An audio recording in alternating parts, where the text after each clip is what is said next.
One of the biggest downfalls that people fall into when trying to lose fat is the temptation to snack, usually on tasty food. You know, foods like chocolates, cakes, crisps, biscuits, just those foods where you look at them and go, oh, I'll just have a little bit of that. And then soon enough, a few minutes later, you're balls deep in your sixth Mars bar. And honestly, like a few of my clients have actually struggled with that previously as well. And it's quite a normal thing to experience, especially when you're trying to get into decent nick. My clients might message me on WhatsApp or ask in their check-ins, or you strawberry blonde absolute legend. They don't actually say that, but you know, you get the drift. I am very, very tempted to snack on chocolate this week, or I'm feeling a little bit like I need a sweet treat or anything like that. Have you got any tips at all? The real issue is that people tend to try to resist the foods which they desperately want to eat. They try and sacrifice all of these foods which bring them joy. They end up white knuckling the entire day with the only thing on their mind being the snack in question.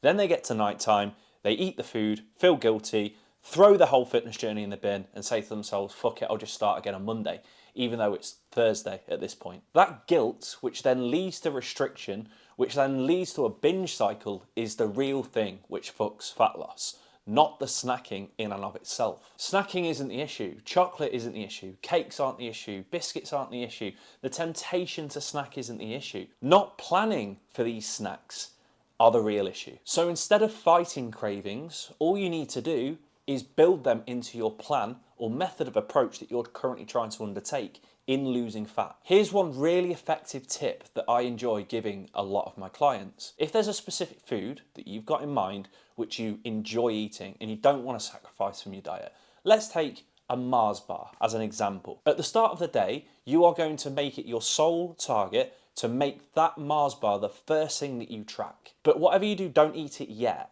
Instead, you're going to try and work the rest of your calories around that Mars bar. So let's say, for example, your calorie target is around 2,000 calories a day, and you track a Mars bar, which is about, let's say, 300 calories. For the rest of the day, you're then going to try and only eat 1,700 calories because that's 2,000. Take away the Mars bars, 300. Because what you're doing here is you're allowing yourself to eat that chocolate bar whenever you want throughout the day, accounting the rest of your calories around it and taking the guilt away from when you're eventually going to eat it, which is what I'm going to lead on to next. At the end of the day, you are then going to make it your sole goal to eat that Mars bar. You can do it whenever you want, but in my opinion, if you just save it for the end of the day and actually attach some kind of, you know, cuddly, cozy emotion to it, such as sitting on the sofa with a cup of tea, watching an episode of Love Island or whatever shit's on TV at that point, and eating that Mars bar, you've kind of made an experience around it, rather than just randomly, mindlessly eating it because you're bored at work. What you've done is, you're allowing yourself to eat that Mars bar because you love chocolate more than post-coitus cuddles. You've accounted the rest of your calories around it, meaning that even though you've eaten that chocolate bar,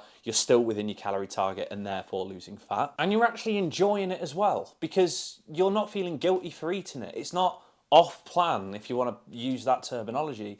You have planned to eat it, therefore you can enjoy it more. You won't feel guilty, you won't feel bad, you won't feel like shit, you won't panic. You've said to yourself, I'm going to eat that chocolate bar, and you're eating it. I have accounted for the rest of my calories, therefore I am going to lose fat no matter if I eat this chocolate bar or not. There's no spiral, there's no fuck it moment, and there's no banning foods from it either. Obviously, the more snacks that you potentially try to implement in your diet, the harder it is, because if you try and track 3 Mars bars, then that's about 900 calories for the rest of the day, which is really difficult to do, and you're probably not going to be able to hit your protein target as well. But if you are actually a little bit more sensible about it and only track what you know that you will want, then you can do that, and that's a really good way to plan ahead for the day. This tip has helped hundreds of people who I've coached in the past all get incredible results such as these, because what this means is they're allowed to still eat their favourite foods. They're allowed to have a cheeky snack whenever they want. They're allowed to have a sweet treat or a packet of crisps or whatever they fancy because they're craving it. And if they don't eat that snack, if they're not feeling it towards the end of the day,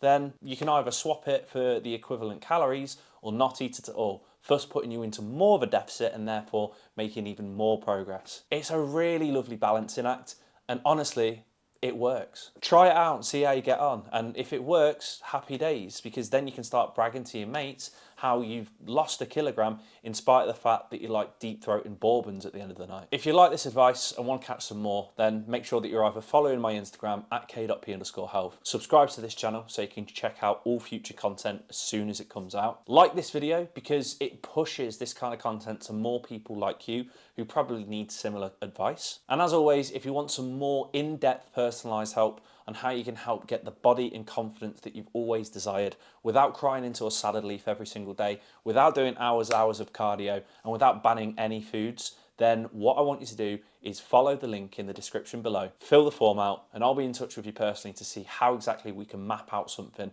that suits your life rather than goes against it. In the meantime, have a belting day, and I'll see you in the next one. Peace.